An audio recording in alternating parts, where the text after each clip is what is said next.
Good.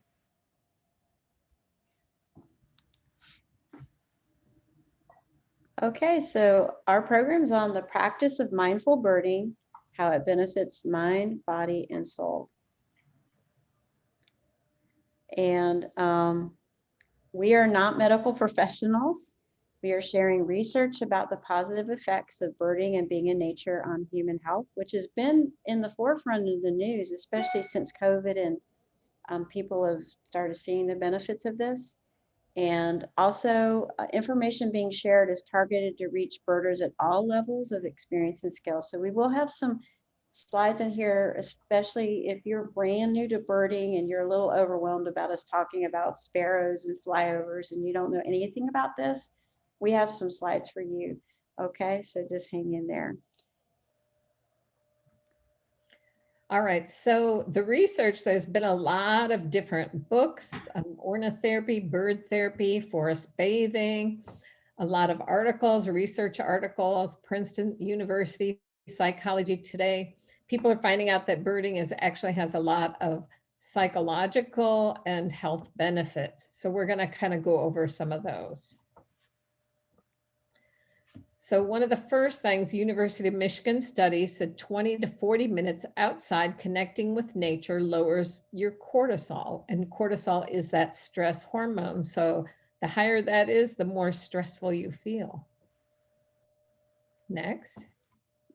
People who live with more birds are less likely to suffer from depression, anxiety, and stress. And that was from the University of Exeter study. That's a beautiful view.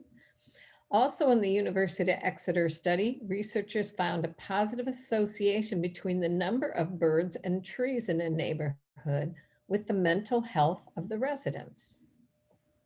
So nature is really good for us. Listening to bird songs increases dopamine and increases perceived attention restoration and stress recovery. And I think my Eastern Meadowlark that I was going to play, let me get that out.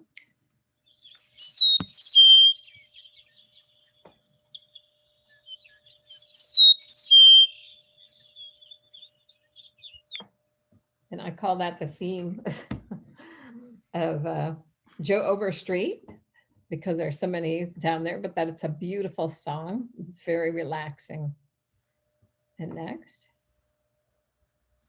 So getting outdoors also gives you vitamin C from the sunshine, along with fresh air and exercise. Typically you're out birding, walking, we're getting our steps in. Sometimes we're not going as far, but we're pretty much standing, moving around, looking up, changing positions, kind of gives us lots of exercise.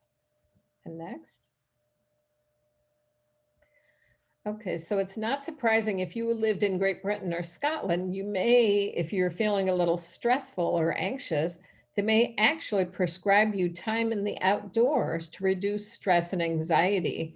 And that kind of time in the outdoors is kind of, they work with some of the birding associations over there to kind of arrange some of that with some of the walks and some of the outings to different places. So it's kind of a really good. They found out that it really has helped stress and anxiety without using medication. And Kathy? Okay. Here's another study. Within 15 minutes of being in nature, the ability to solve puzzles and cognitive benefits are seen. Attention improves as well. This is according to Dr. Nushin Razani, director of UCSF's Children's Hospital. So new research is looking at even children and that they need that time outside. Even recess helps with this, that just helps them to have a brain break, and then they're able to do their mental work a lot better. And that just goes across the board to everybody. Study shows that social connections and friendships are key to a healthy life. Birding in a group provides this opportunity. So not only are you getting the benefits of being outside, but if you're birding in a group, and we found during the pandemic, people that bird watch had a an extra advantage per se, because we could still do our activity because we could be socially distanced. We were in the fresh air. So I think we possibly potentially had less of some of the stresses that other people that did not engage in outdoor activities have. So it's just something to think about there. Watching birds will increase your patience, a virtue that will serve you well in daily life. So if you really get into birding, if you want to see certain birds, like an owl, like a sparrow, you really need to have some patience. You have to really wait and look, and um, they don't always show up when you expect. So it's a really good thing. And for children too. Looking for birds can help improve your reflexes as you have to focus quickly when a bird suddenly appears. So this is on one of our surveys, and actually someone found this painted bunting, which you can see it's so green that it camouflages really well. And if you happen to look away for a moment, everyone's like, oh wait. So you really do learn to look quickly. And like what I'm learning now with the flyovers, when I was a beginning birder, I just said, oh, it's gone. But now I know, wow, I'm going to miss some really good things unless I learn to focus really quick, like the snow goose. I would have never seen that if I just went, I can't do it.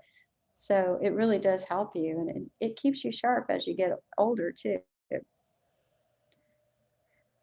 Active birding can improve your cardiovascular health, as birders often hike long distances over varied terrain to find certain species. So it depends on your any limitations you might have, but when you can, you can incorporate hiking some more difficult hikes so that you can improve your fitness. And some birders do things like, biking, and they'll bike a distance to get to a spot so that they can see a particular bird. Birding can increase mental awareness, as birders use many clues to find elusive birds. So here's one of our favorite birds, the yellow-billed cuckoo, notorious for being hard to see. They will just sit in one spot. It's amazing how a bird with a white belly and an orange bill can be hard to see, but it's really hard to see. So you have to be really alert. You're listening. You're looking for movement. You're listening to other birders around you, say, oh, wait, there it is. So it's a great thing. All right, so Susan's going to add some more information. Whoops, I'm sorry, Susan. That's Here you okay. go. So when you're bird watching, you're stimulating your brain in very healthy ways. You're going to have you're going to learn the names, the habitats of the species, a lot of the different ID details for each species, and all of this is going to exercise the neurons in your brain. Other studies show connecting with nature lowers your heart rate, decreases your adrenaline, reduces your negative thoughts, and increases concentration. In some of the places those were published in is Neuroscience News and Science Daily. So also during the COVID, bird watching has actually surged in popularity. And I think it's a couple things, like they point out it's easy to start, you can do it anywhere. And I think it did give some of those, when you're stuck somewhere and you look out and you see those birds flying and seeing how pretty they are, I think some of that did bring some of that stress relief, which did make it very popular during this time. So to maximize health benefits of birding, what you want to do, one of the important things is you're going to turn off your news alerts and your non-essential phone alerts. Obviously, you have to be available if someone calls, but you want to make sure anything non-essential isn't interrupting you. If you can, put your phone on vibrate so that when you're getting it, you won't interrupt others. And if you need to make or take a call, step away from the group so you're not interrupting the thought and the concentration of the other people. So they're getting maximal benefits. So the social aspect of birding is important. We talked about that, but we have to make sure that we're not disturbing others who could be in the moment. So that's a big mindfulness is real. That's one of the big phrases for mindfulness, because they found out that if you are right there in the moment, concentrating, feeling everything in that moment, that's when you're getting all those health benefits. And to do that, you're going to use all your senses when you bird. So if you practice using every sense when you bird, you're going to get more of those healthful benefits.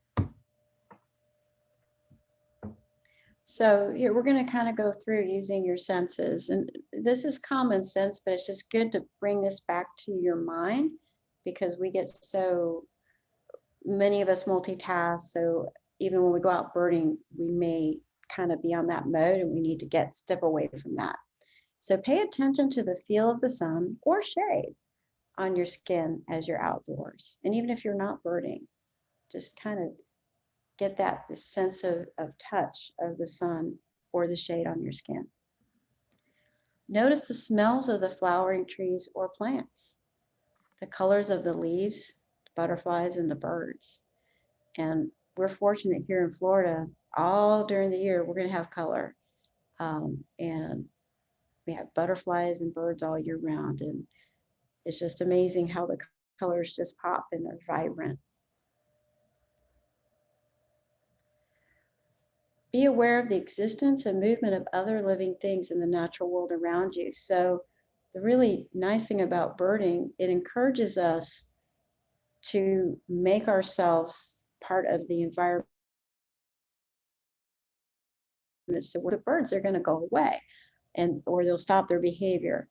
But if you're just very still and you kind of blend into your background and you're not moving around a lot, then the birds are going to start acting normal and you'll be in that moment experiencing them. And if you're wondering, on the left, those are very young pie-billed grebes that one day when I was slowly going through the drive, we got to watch them. They were just amazing. And then there's some ring-necked ducks, which are on their way now. Notice when other creatures are curious about you, but be careful not to disturb them. So this was taken at a local park where I live, and I was just taking a walk with my dog and just happened to look up. These are black-bellied whistling ducks. Someone mentioned that they have some visiting them right now. I didn't hear them. They didn't make any noise. I just happened to look up and they're looking down at me and my dog. They're just curious. You notice that we didn't disturb them. We kept going, but it was really quite something to see those ducks looking at us. Let yourself get caught up in the calls and the flights of shorebirds. You know, we're fortunate in Florida. We're within an hour of the beach, and that's a great place just to go and do, you know, this type of birding. Just sit in a chair. Just the birds are going to be all around you. Soon you'll notice things you never noticed were there before. Here's a beautiful indigo bunting. He didn't come out right away. I was doing a slow walk and just walking along. And all of a sudden I saw blue. I was like, whoa, look at that. Always be sure to enjoy the moment. Just take time, enjoy the moment. That's one reason we say, you know, have your phone on vibrate. Don't be, you know, checking your emails and your texts and all that. And you may find a surprise sleeping up in the tree. So one day I was just walking my neighborhood and just taking my time, and the birds were kind of making a lot of noise. And I look up and there's a Chuck Wells widow, and I never thought I'd ever see one in my neighborhood. So just take your time. I'll turn it back over to Susan for styles of birding. All right, so we kind of divided the types of birding into three different for our discussion here. First one is slow birding, and that we consider that a slow walk or sit where you're appreciating the moment, the birds, and the atmosphere around you. Active birding is the more physical form of birding where you walk or drive greater distance while you're searching for birds.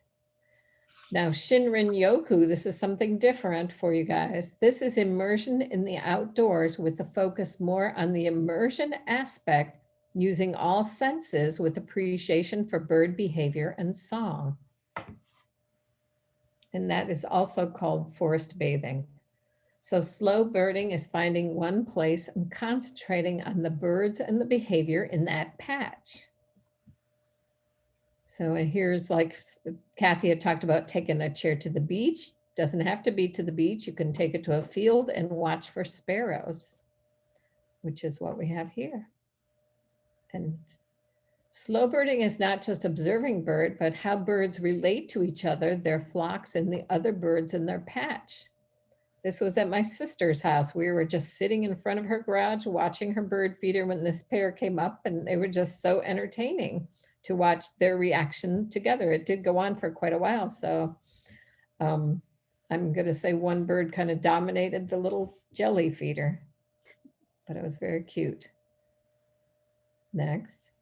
So slow birding is you're going to be noticing things, and you may find like a dragonfly that you've never seen before. We were on a walk and we were kind of walking slowly, looking at things, and this dragonfly, you can't notice how gold it is in the wings, but that just came up right there. And I think even we were on a walk and the leader of the walk was like, I don't think I know this. And this is a man who knows these kind of things, butterflies, dragonflies. So this was kind of a special dragonfly for that day. All right, so let's talk about active birding. Active birding is solitary or social, often with a higher degree of activity and exercise for greater cardiovascular health. So you're going to be moving a bit more quickly on this and covering generally more distance when you're doing active birding. Actively searching for a bird helps you stay in the moment, an important part of mindfulness. So you're really searching. Does everyone see the bird in this picture? It took me a moment. Isn't that awesome? That's one that Susan took up in Ohio. Do you see right here, the screech owl? Isn't that something? Speed may mean better exercise, provided you're walking. Fully attending to the outdoors, the sounds, the feels, and the birds put you in the moment. So you might be moving faster. Maybe you're walking, this is St. Mark's, you're walking the path and you're moving at a pretty good clip, but you're experiencing the whole outdoors and you're tuning in to movement and sounds as you're walking and you're looking for birds. If I'm a fast birder, does that mean I don't get the health benefits? Well, let's see. For the best benefits, giving it your full attention pays off. So you might be moving faster, but if your attention is on what you're doing, that's being in that mindful state. And you may get lucky and see something like this cerulean warbler. All right, I'm going to turn it over to Susan. All right, our third thing we're going to talk about is Shinrin-yoku, also called forest bathing. So Japanese forest bathing studies, they've taken a look at this, demonstrate reductions in stress, anger, anxiety, depression, and sleeplessness. After just 15 minutes doing this forest bathing, studies have shown that blood pressure drops, stress levels are reduced, and concentration and mental clarity improve. So what you're going to be doing, we talked about using your senses. This is another way you're going to use your 5 senses to immerse yourself in nature. You want to really look at the colors, the patterns of the grasses, the leaves, the birds. You want to smell the fragrance of the trees. And that is actually called phytonosides, which are the natural aromatherapy that's given off by trees. So it's very good and natural, which is good. You're going to make sure you touch the bark of a tree, the smooth, cool surface of a cement bench. You want to kind of involve that sense too in your walking while you're doing it. So they also have you do taste. And to do that, you take a deep breath in through your mouth and you're going to taste the freshness of the air. So the beach air is going to be different than a pine forest. So that'll be something that you can do. Listen to the birds singing, the breeze rustling through the leaves. Of course, here in Florida, we have a lot of things that make noise. Squirrels, you name it. In Japan, they have 44 forests that are certified for Shinrin-yoku. And certified trainers are available, located throughout the world. I looked at their website and they do have 3 of them in South Florida. None in this area, but if you did want to go with a trainer to go through this. And next. So step 1 for Shinrin Yoku is you're going to leave phone, camera, and other distractions behind. So this isn't going to be your typical birding thing. This is going to be your experience. You're going to just experience it. You're doing the immersion. Step 2 is you're going to leave behind your goals. So you're not going to say, oh, I want to go here and here and here, but you want to just wander aimlessly. Obviously, if you're in a big park, you do have to know where you're going or have a map with you. And you're going to allow your body to take you wherever it wants to go. So you're going to make sure that you're not really concentrating on any certain path. You just kind of go with the flow. Step 3, next, is you're going to pause from time to time and you're going to look closely at what's around you. You want to feel the path beneath your feet. You want to breathe in the fresh air. You want to look at the leaves, the bugs, the butterflies, the birds, all kind of things that are out there. And we notice them more when we really take our time to look. So next, you want to find a comfy spot to sit and listen to the sounds around you. You want to see how the behavior of birds and animals change as they get used to you being there. So at first they're going to be a little bit more standoffish, and then they're going to be a little bit more when they get used to you being there. You're going to see more behavior. They're going to be out and about more. So step 5, and if you go with others, you want to agree not to talk until the walk ends. Then you can share your experiences at the end. So these are 2 black-bellied ducks sharing their experience at the wetlands. And next. Okay, so we wanted to share, Susan and I, when we were in Arizona, got to sit in a little workshop on ornithotherapy, which is a program that's been developed by 3 authors, Holly Merker, Richard Crosley, and Sophie Crosley. You probably know Richard Crosley is an acclaimed birder photographer, and he's written these amazing books, the Crosley ID Guides. His daughter is Sophie, and Holly, who has a background in art therapy, was a cancer patient. She had breast cancer, and she credits going outdoors and doing this ornithotherapy for helping to get her through this whole process. So that was her whole reason for writing this, to help others with all kinds of situations. So just a little sneak peek in the book. This is available online through all the normal outlets you could get books. It's a really nice book. I have it. It has 58 explorations that give you simple ways to thoughtfully connect with birds and nature. So for example, here's one of the explorations, and you can do them in any order. You could, it's up to you how you use it. But this is listening to bird song and guiding you with specific questions. And it's not so much that you're getting the right answers, it's the discovery. It's just the process of getting your mind off other stuff and focusing on nature, which is going to flow in whatever way it's going to go. You can't control that. They even have in the back some journaling pages that if you wanted to use them, that go along with some of these explorations. They also have 5 meditations to help you become more mindful. So these are really specific activities to go anywhere. It can be your backyard or at the beach or somewhere to kind of guide you in the things that we've been talking about. So again, this is the ornithotherapy book, and you might want to check it out. All right, Susan's going to take over here. All right, so because this is for everybody, we're just going to talk about sometimes you need a little direction on how to begin birding, because some people are not really birders. They're kind of just getting interested. So this is the real basics to help you.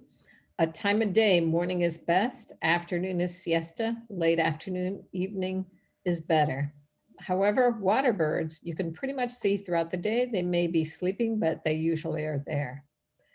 Equipment, definitely in Florida, sunscreen, water, a snack, and binoculars are helpful, but you don't really need anything. But the more you get into birding, the more you realize you want to see things closer. You want to see those patterns on the birds and the textures. And you want to kind of look closely at everything. So some of the things to kind of help you if you need to do, we do have for the more social, we do have field trips, classes on beginning birding if you would like that. Check out our website. It's www.orangeaudubonflorida. This is kind of like gives you a little bit of info on all of this stuff that's coming up. So it's always nice to have that resource. Next. Oh, that's okay. So we're going to take it simple, use some of those principles that we learned, and we're going to take a walk or sit through the yard. So it's sometimes we get so used to what we're doing that we need to practice a little bit. So we're going to practice it in the yard. And we can go to the next, because that's a place that's always open and welcoming. And if you have a bird bath like this, you have a lot of cute little birds in it. So that's a wonderful thing to watch. Next. So when you go, you want to make sure you don't have an agenda.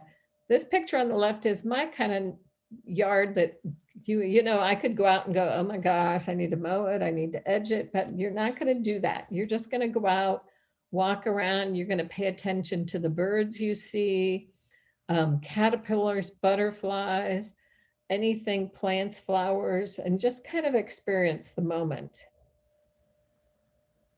Next. Oops. And Sorry. that's okay. So to get a successful yard for birds, we need to have what? Food, water, shelter. So this is going to make you have more fun in your backyard if you really kind of build your backyard up to get more visitors. So we did have these, remember how I said, make sure you remember that we have that Orange Audubon YouTube channel. There's 3 great ones. Creating a Homegrown National Park by Doug Tallamy, talks about native plants. Bringing Birds to Your Yard by Ron Robinson. He's got a wonderful yard up in Gainesville. And Plants for Birds, The Caterpillar Connection by Deborah Green, talks about the importance of caterpillars for birds. So those 3 are really good YouTube videos that you may want to check out. So adding the native plants is going to help you get more birds, bees, and butterflies. So this is a fiddlewood on the left, Dahoon holly, and you can see one of the little birds, a little Swainson's thrush, is really sitting there in that Dahoon eating berries. And obviously the chrysalis, the butterfly that just came out of the chrysalis. So those are just kind of fun things that you can look for. You can set up a feeding station to expand your visitor list. So things you might get, painted buntings. If you put up a feeder, we do have them in Florida. If you use white millet, they may come. Mine have been, they just started coming back. So that's kind of exciting. Goldfinch on their way through, they may stop by. And I do see that Robin had another recommendation, a wildflower guide, and did put the address for that in the chat. So if you want to check that out, that's a good thing. Okay, thank you, Susan. So we thought sometimes we can't get out, like tomorrow, many of us are going to have some kind of rainy weather.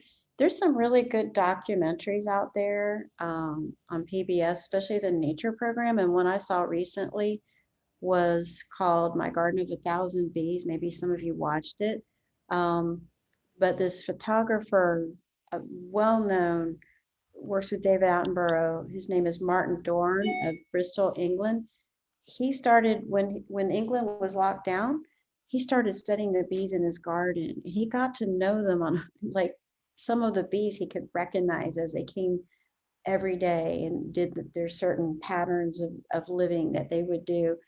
It was amazing. So even though maybe, you know, like tomorrow you can't get out, when you watch something like this, it kind of helps you just kind of get into the moment, and then it inspires you, because now I want to go out, drill holes in some of the dead wood around my house and attract bees and see all the wonderful interactions that happen and help our pollinators. All right, so as we're talking about these birding techniques and mindfulness, if you want to venture out a little further, go to a nearby park. And when you go, you want to avoid the busy part of the day or park events. So this was at a park. No events were happening, and it was quiet. Got to see this lovely katydid on a lotus flower, and it was just amazing. Stay as quiet as possible. Allow the birds to adjust to your presence. That's really key. If you're really quiet, you move slowly, the birds will come out, and you'll get to see a lot more. Practice Shinrin Yoku by walking without a planned route, but take a map if the park is big, or take a photo of the map on your phone. Find a good place to sit and watch the resident birds.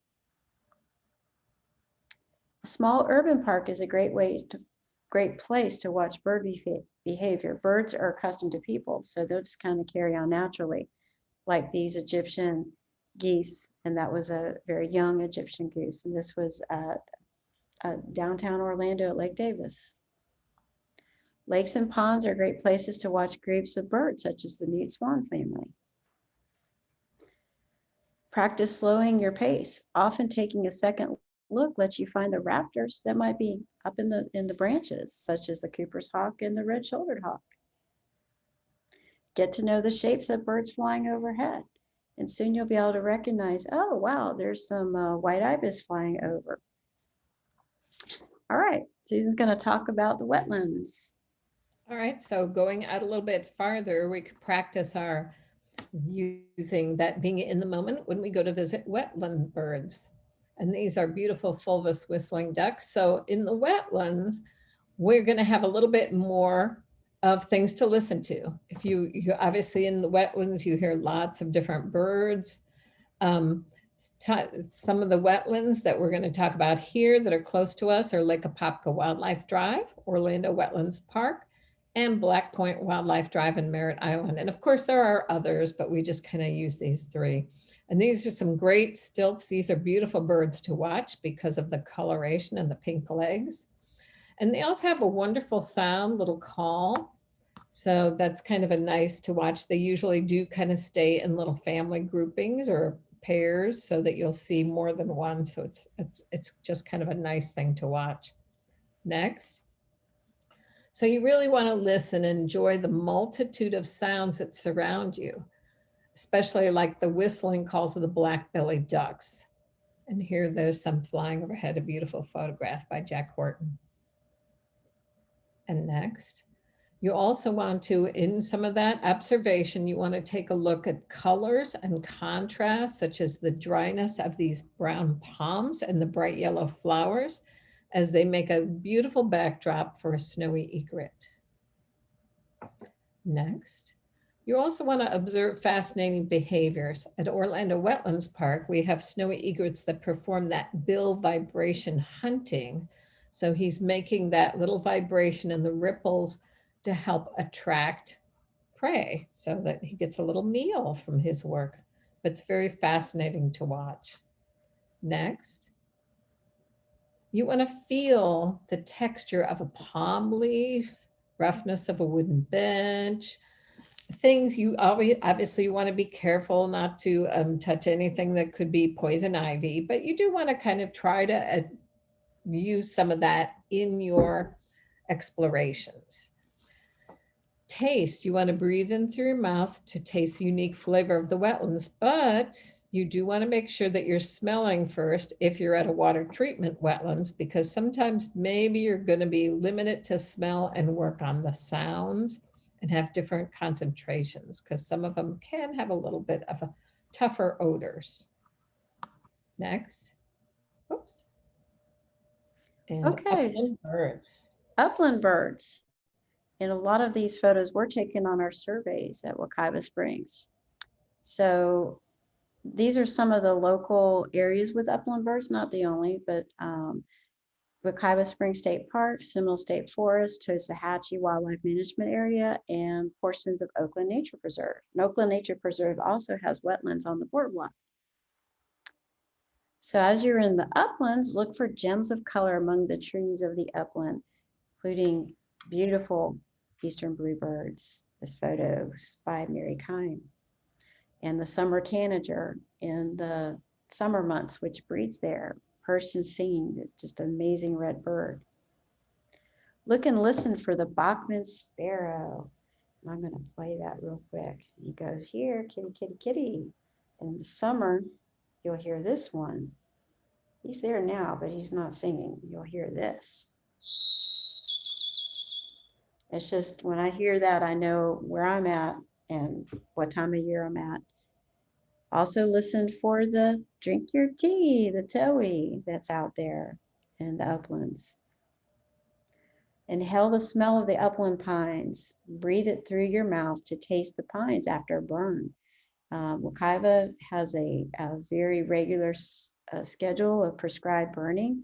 And oftentimes you'll go out there and you'll have that smell and you can taste it. Remember, that's the phytosides, the natural aromatherapy of the forest. And the pine, when the pines get that aroma in the sun even, it's really nice. Feel the texture of the sand beneath your feet. The hiking there is a little different than when you're in the wetlands. Stop to feel the sharpness of the pine needles or the softness of the native grasses. Look carefully for raptors in their nests, like this American bald eagle. As you develop a sharp eye and a quiet patience, you might be able to observe something like this white-eyed vireo building its nest, which one summer, this was summer, and I just sat there at a picnic table and just quietly watched this vireo feeding its chicks. It was amazing. Okay, Susan. All right, so some of the birding spots seen in this presentation, the major birding spots are Lake Apopka Wildlife Drive, Orlando Wetlands Park, Mead Gardens, Wekiva State Park, Black Point Wildlife Drive, and Fort DeSoto. So what do they say? Namaste. So a beautiful sunset by Kathy's house, the lake by her house, and just to kind of relax. And questions. Anybody have any questions?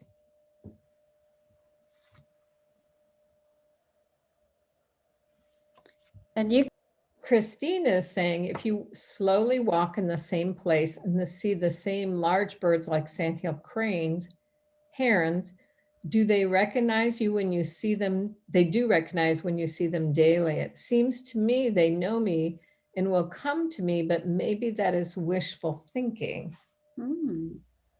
I think they get used to people, and I believe I believe birds are a little bit smarter. I know if my bird feeder's empty and I happen to be out in the yard, I have a few cardinals that will come and yell at me to tell me that the bird feeder, and if they start yelling at me, I kind of know, okay, I need to check that bird feeder. I think it might be empty. So I do think they're aware of us.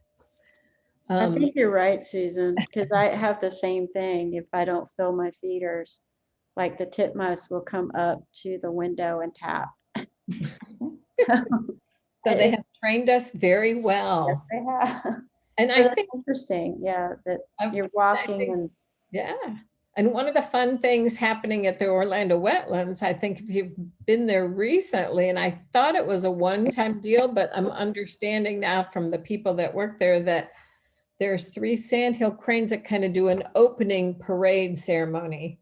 If you're there around, what is it, 8-ish, 7:30 to 8? Yeah, it was around 8 o'clock. Yeah. 8 o'clock, and they kind of walk down the road and they're like calling and they come through and they don't really stop to bother you. They look at you and they kind of keep going through the parking lot. So.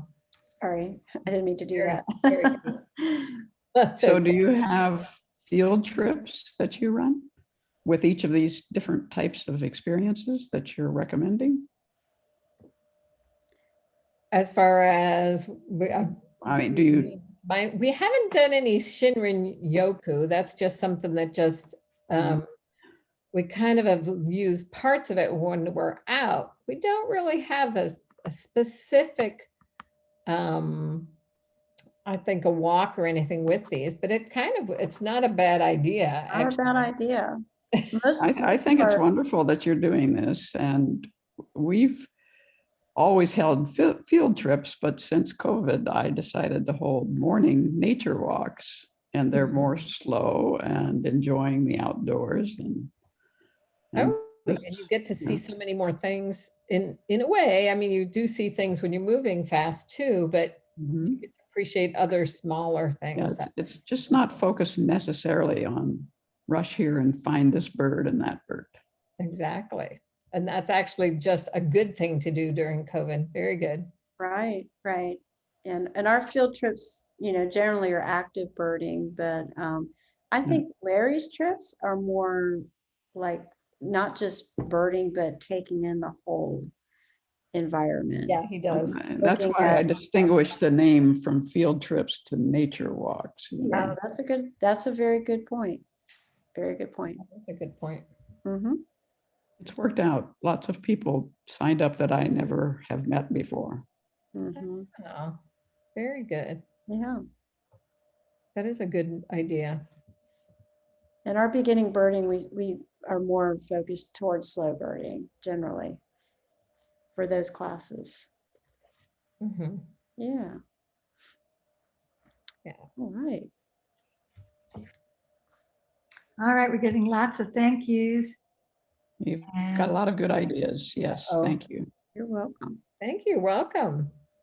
all right, well, we'll say goodnight then. Thanks, So everybody, miss for our coming. programs that are live. Right. We we appreciate everyone coming, and remember, we won't have a bird chat next week.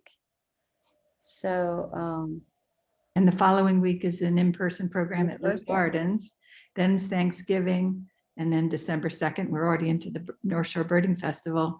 So if you're on this mailing list, we'll keep you informed. yeah, we'll keep you informed when we have our next chat in December. So we hope that everyone has a nice holiday and And a get out there and do I'm some, birding. yeah, try the different techniques of birding, read about it, and that'd be awesome.